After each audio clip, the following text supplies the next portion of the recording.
My name is Rianteris Madunera, and today I'm going to talk to you about the identity of Jesus, fully God, fully human. Learning objectives. Knowing the importance of dual nature of Christ. Discuss common misunderstanding about Jesus being only man or only God. Importance of Christology. Christology, the study of the person and work of Jesus Christ, it is crucial for understanding the core tenets of Christianity and the Christian worldview. Christology it is essential for grasping Jesus' identity as both fully God and fully human. It is also vital for salvation, understanding, and how this understanding underpins doctrines like Trinity and salvation. Christology also shapes our understanding of ourselves, shapes our worship and devotion, our relationship with God, the path of eternal life, and guide us into our Christianity living. So the next one I'm gonna discuss is about guiding scriptures. John 1 verse 1, the world became flesh.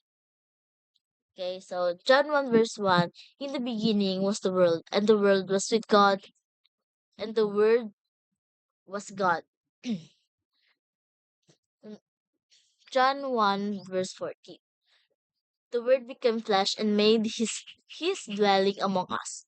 We have seen his glory, the glory of one and only Son, who came from the Father, full of grace and truth. So, and then the next is the Colossians 2 verse 9, fullness of deity of God, Christ. Colossians states that for him indwelt all the fullness of good health, good head bodily. This verse emphasizes that is Jesus Christ. The entirety of God's divine nature resides in human form. According to several biblical interpretation, it highlights the divinity of Christ and the completeness of his nature, demonstrating that he is not merely a human figure but also embodies the fullness of God. Philippians 2 verse 5. In your relationship with one another, have the same mindset as Christ Jesus, who being in very nature God, did not consider equality with God something to be used to his own advantages. Rather, he made himself nothing by taking the very nature of a servant, being made in human likeness, and being found in appearance of as a man, he humbled himself by becoming obedient to death, even death on a cross.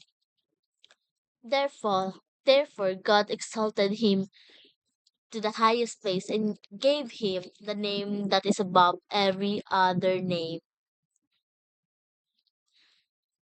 that at the name of Jesus Christ every knee should bow, in heaven and on earth and under the earth, and every tongue acknowledge that Jesus Christ is Lord, to the glory of God the Father.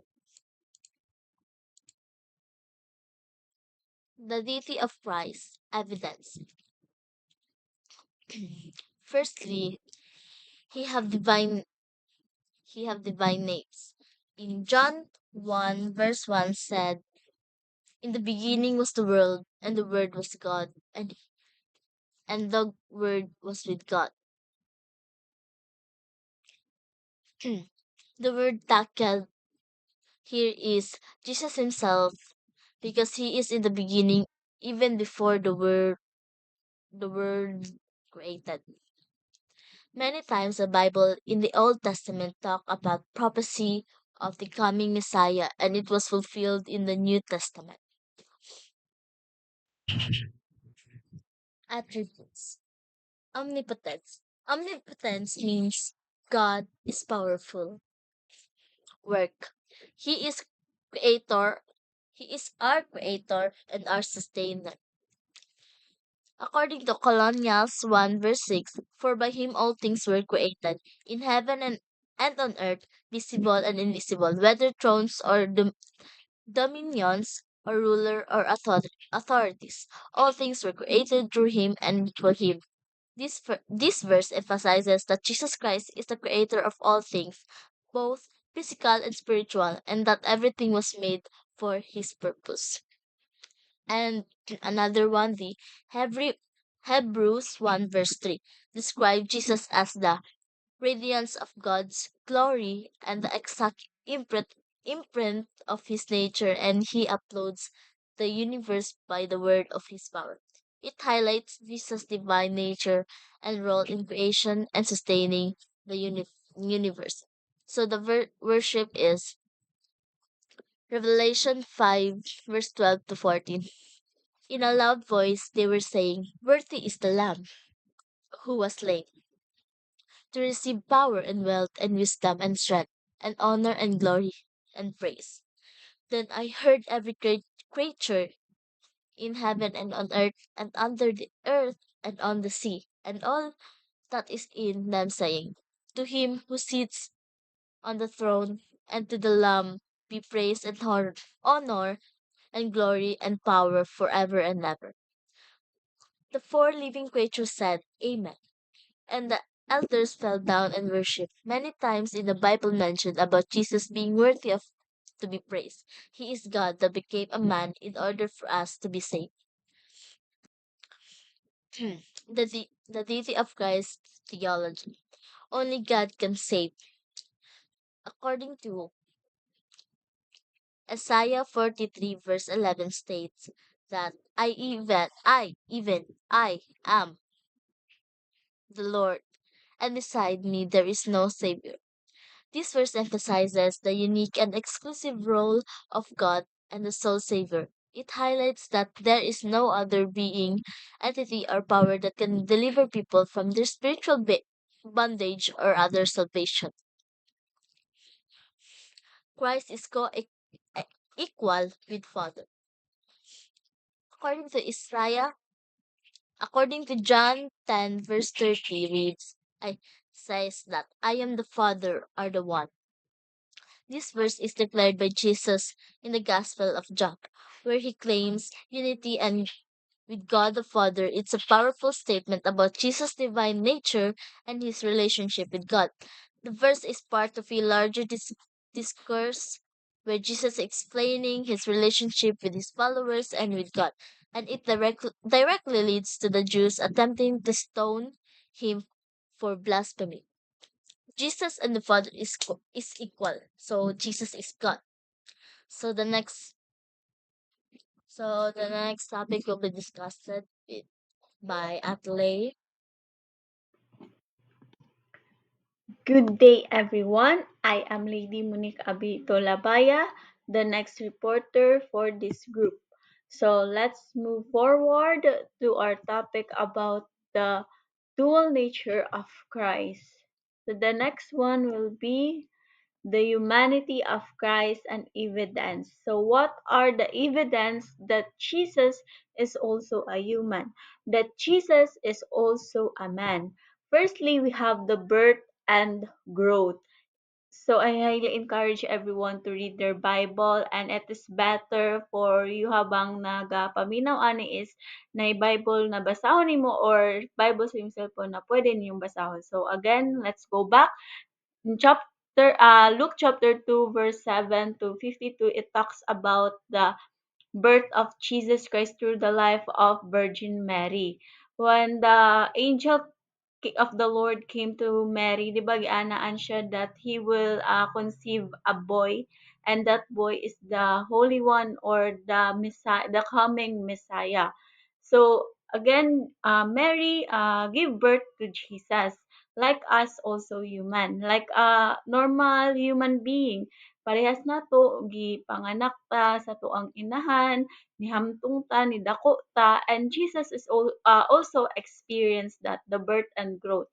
So the next one is the physical needs. According to John chapter 4, verse 6 to 7.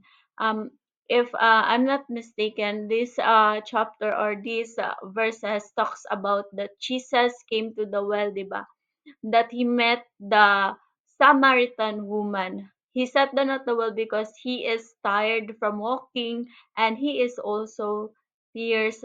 So like us, we experience thirst, hunger, and the other physical needs. So that a normal person experience. So Jesus also have that, the physical needs.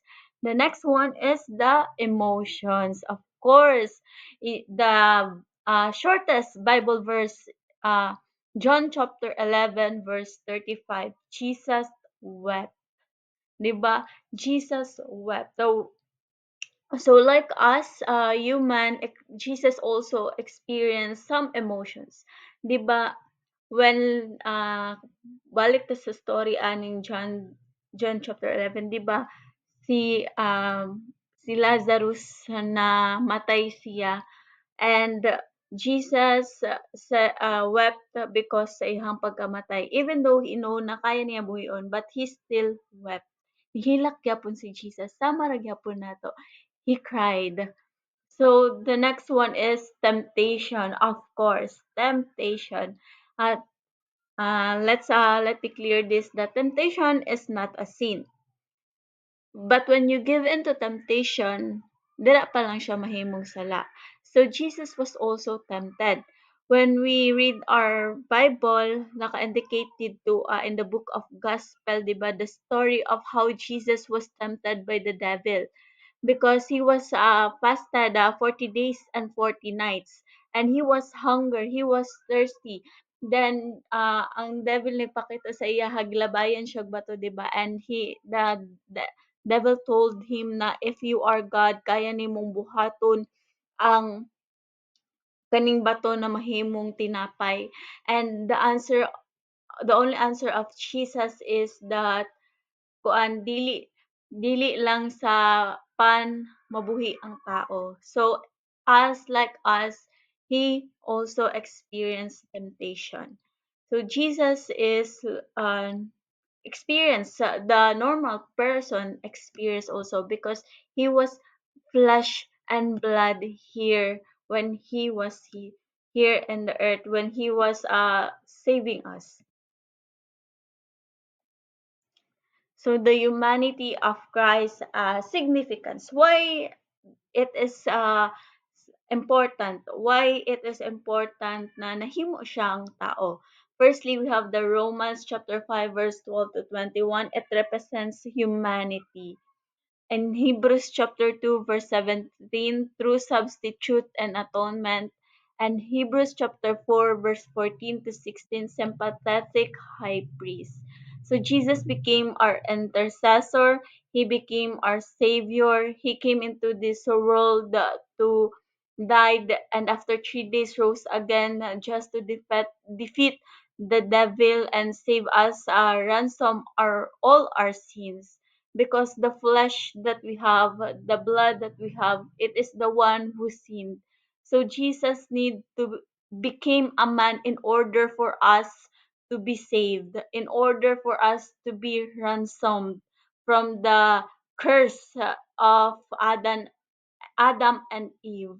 So it is very important to understand why Jesus became a human because it is it is I mean because when he became human, when he became experience what we experience, even lala pa gani ang experience, through that he saved us. He saved us because the flesh and blood is the one who sinned. So the next one is the hypostatic union or hypostatic union. Don't know how to pronounce it. So it means that union of two nature, divine and human, in one person, Jesus Christ. So Jesus is both God and he is also a human being.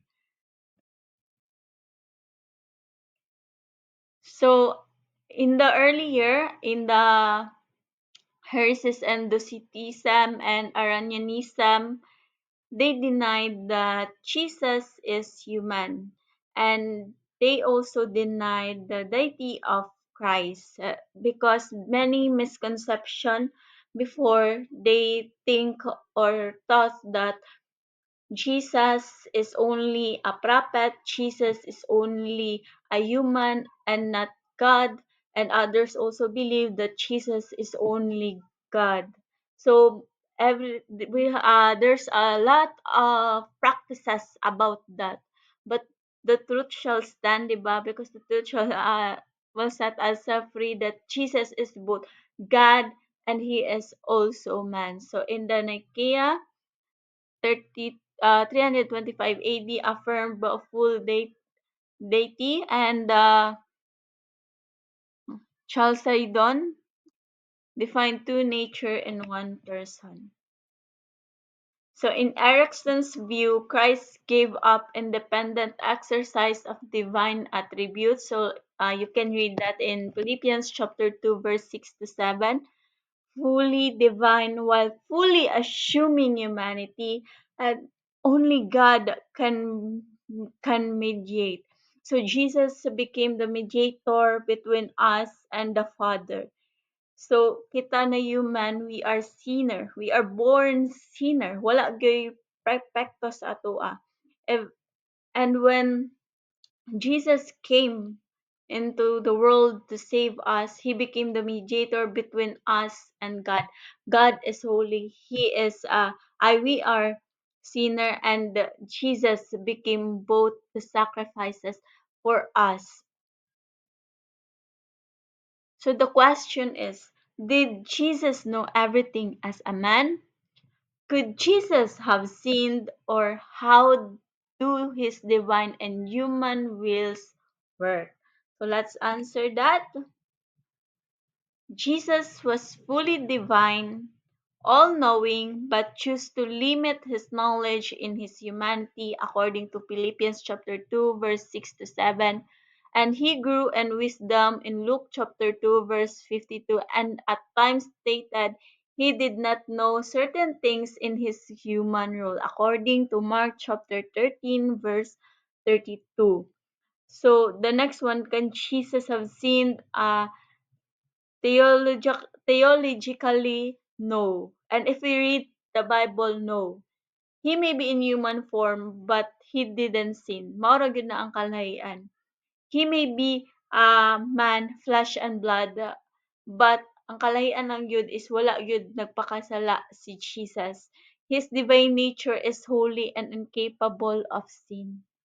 He is incapable of sin, because 'di ba ironic ra kayo, why Jesus sinned if he is the one who will save us from the sin. So no, he is holy and he is incapable of doing any sins. So number three, the answer of that is Jesus had a divine will as God and a human will as man. At Gethsemane, his human will submitted to the divine will,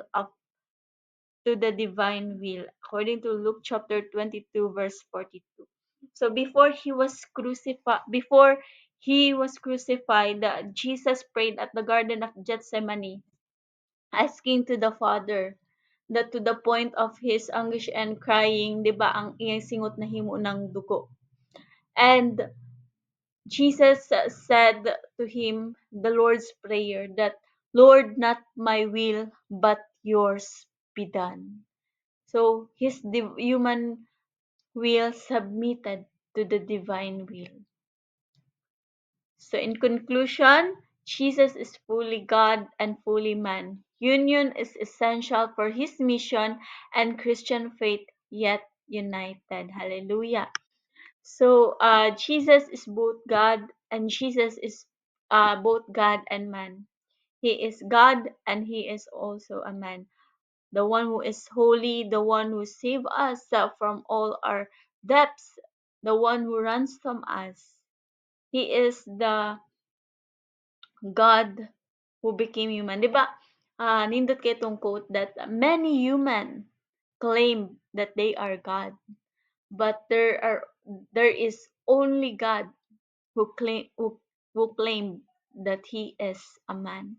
Daghan kay tao naga-claim na sila Ginoo, but isa ra gyud ang Ginoo na nag-claim na siya tao. So that humbleness, that humility, grabe good.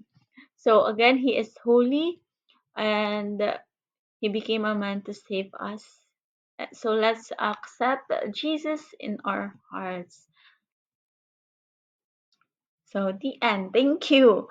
So before we close or finish our topic, we should have a closing prayer, and I hope that mas masabtan pag yun ninyo ng ang dual nature ni Jesus.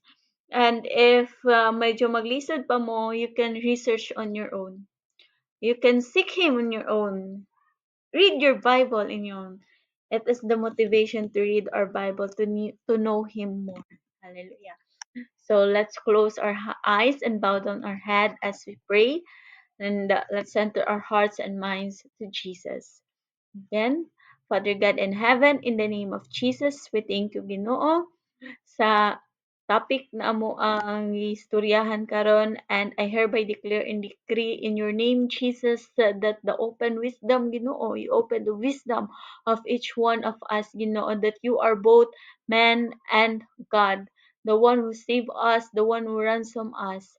Thank you, Jesus, for your blood. Thank you, Jesus, for saving us. Thank you, Jesus, for always protecting us. Lord, your name will be glorified, Ginoo. Salamat, Lord. We thank and praise you. We worship you and magnify your holy and righteous name. In Jesus' name we pray. Amen. So, bye everyone and God bless.